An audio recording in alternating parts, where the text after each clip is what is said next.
जय हिंद दोस्तों। Question 12 start करते हैं। पिछले क्वेश्चन से ये थोड़ा इंटरेस्टिंग क्वेश्चन है और इसमें दोनों ही एंगल का यूज हो रहा है। देखो कैसे। From the top of 7 metre high building, 7 metre high building के टॉप से the angle of elevation of the top of the cable tower के टॉप का एंगल ऑफ एलिवेशन, बिल्डिंग के टॉप से केबल टावर के टॉप का कितना है 60 degree. And the angle of depression of its foot, उसके टॉप से ही, बिल्डिंग के टॉप से एंगल ऑफ डिप्रेशन कितना है 45 डिग्री इसके केबल टावर के फुट का। Determine the height of the tower की हाइट फाइंड करना है। 7 मीटर हाई बिल्डिंग बनाते हैं, इसके टॉप से, इसको नाम दे देते हैं ए बी, इसके टॉप से एंगल ऑफ एलिवेशन, तो एंगल ऑफ एलिवेशन तो ऊपर की तरफ ही बनता है, इसका मतलब है कि जो टावर है वो इससे ऊंचा ही होगा, हाइट में ज्यादा होगा। ओके, ये हमने माना ई डी हो गया। ओके, इसको ज्वाइन कर दें हॉरिजॉन्टल लाइन,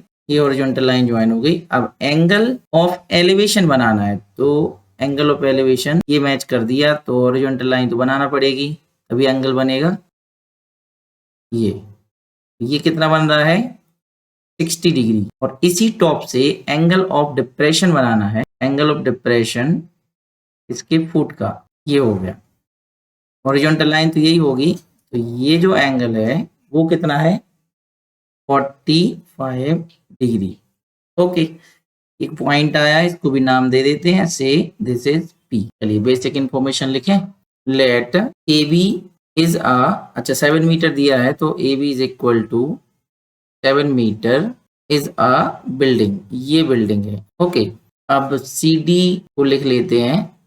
सी डी ये 7 मीटर है, तो जरा ध्यान से देखो, ये हॉरिजॉन्टल लाइन और ये वाली हॉरिजॉन्टल लाइन कैसी होगी, पैरेलल होगी।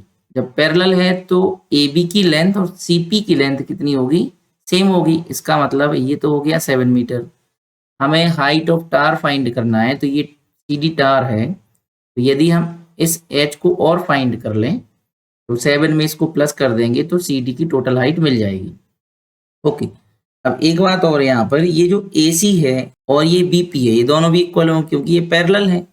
उसके अलावा ये 90 होगा और ये पार्ट भी 90 होगा, क्योंकि टावर हमेशा 90 ही होता है अर्थ से, तो ये 90 होगा। तो ये 90 है और ये 90 है, ये पैरेलल लाइन है, ये भी पैरेलल लाइन होगी और ये भी पैरेलल लाइन होगी। तो जब ये 90 है तो ये 90 भी होगा, क्योंकि करस्पॉन्डिंग एंगल हो जाएगा। A C parallel V P, therefore corresponding angles are equal. तो करस्पॉन्डिंग एंगल हमेशा ऊपर वाले होते हैं, ये एंगल और ये एंगल करस्पॉन्डिंग कहलाता है, और इक्वल होते हैं कब, जब दो लाइन पैरेलल हो। ठीक है, ये 7 हुआ ए बी, तो सी पी भी 7 ही होगा, और ए सी की जो लेंथ है वही वी पी की लेंथ होगी। Is a cable tower. Okay, ये केबल टावर है। तो सी डी को हम क्या लिख सकते हैं, C D is equal to कितना हो जाएगा, C P plus P D. ये ऐसा इसलिए लिख रहे हैं क्योंकि सी पी हमें पता है ऑलरेडी कि ये 7 है और पी डी को हमने एच माना है। सी डी की लेंथ हमें मिल जाएगी, इसमें हम वैल्यू पुट कर देंगे, बाद में कर देंगे। ठीक है, आगे लिखें, लिखते हैं as A B is equal to C P and A C is equal to B P, ये दोनों इक्वल हो जाएंगे, इसीलिए 7 7 इक्वल लिखा था। A B is equal to C P. Okay, A B is equal to C P not C D. चलिए आगे बढ़े। अब angle of depression and angle of elevation और लिख देते हैं। एंगल ऑफ एलिवेशन लिखें पहले, angle of elevation of top of tower. Angle of elevation क्या बनेगा, ध्यान से, ए 60 है ना, ये P B D, P B D ये हो जाएगा 60 degree. And angle of depression है इसमें of foot of tower, foot of tower है, तो ये क्या बन रहा है यहाँ पर 45। तो P B C is equal to 45 degree. अब एक और प्रॉपर्टी देखो, when two lines are parallel, यदि ये दो लाइन पैरेलल हैं, this line and this line parallel, तो this angle and this angle, these angles are called alternative angle, और ये दोनों हमेशा इक्वल होते हैं। यदि ये 30 डिग्री है तो ये भी कितना होगा 30। ये कब होता है, जब लाइन पैरेलल हो। तो यहाँ पर थोड़ी सी इंफॉर्मेशन लिखेंगे हम। एज बीपी पैरेलल AC, तो जो एंगल आपका ये वाला एंगल बन रहा है, मैं आपको सेट करके दिखाऊं, इतना एंगल ये वाला, ओके, ये एंगल कहलाएगा ACB, जितना होगा उतना ही क्या बनेगा P, ये 45 डिग्री ये वाला, ओके, PBC, थोड़ा दूर लिखा गया, PBC, तो एंगल ACB कितना हो जाएगा, PBC कितना दिया है 45 डिग्री, ये हो गया, ओके।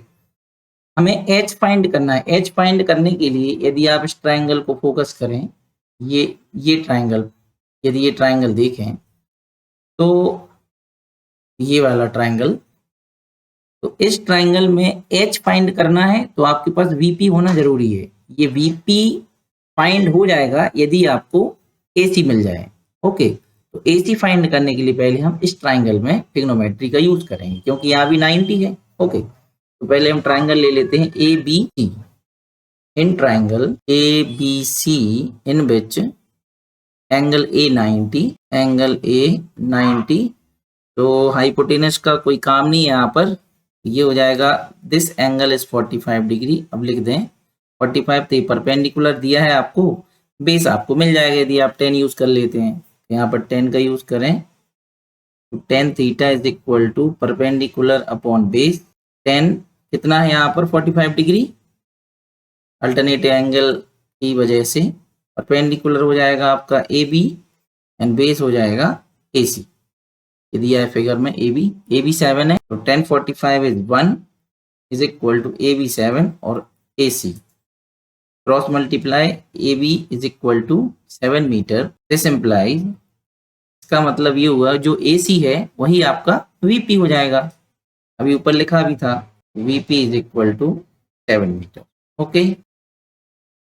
अब कौन सा ट्राइंगल ले लें, ग्रीन कलर में ये जो दिख रहा है ना आपको VPD, क्योंकि H हमें यहीं से मिलेगा, VPD में P90, तो यहाँ लिख देते हैं in triangle VPD, yes VPD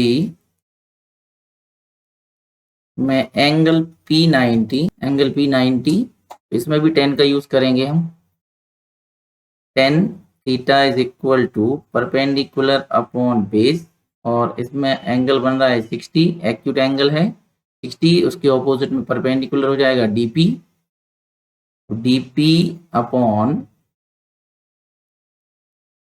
VP, D सही बनाए, DP अपॉन VP।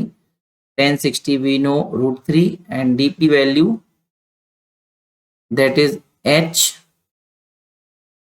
माना हुआ था, और VP हमें दिया है बाजू में 7, क्रॉस मल्टीप्लाई कराएं तो ये हो जाएगा 7 √3 इज इक्वल टू H आपको मिल गया। अब लेंथ हमने यहाँ पर लिखा था, यहाँ पर देखें आप ये वाला, ओके, CD फाइंड करना है ना हमें टोटल, तो CD is equal to 7 + H। Then height of cable tower लिख दिया मैंने बस, एज या इक्वल लगा सकते हैं, height of cable tower 7 + H, 7 + H की वैल्यू 7 √3, 7 कॉमन, तो 1 + √3 मीटर। यदि क्वेश्चन में √3 की वैल्यू दी है तो ही आपको पुट करना, अदरवाइज इतना ही छोड़ के आना, ओके। तो ये था क्वेश्चन जिसमें angle of elevation and angle of depression दोनों का ही यूज हुआ है, और बहुत अच्छा क्वेश्चन है। आई होप आपको ये समझ में आया होगा। Thanks for watching.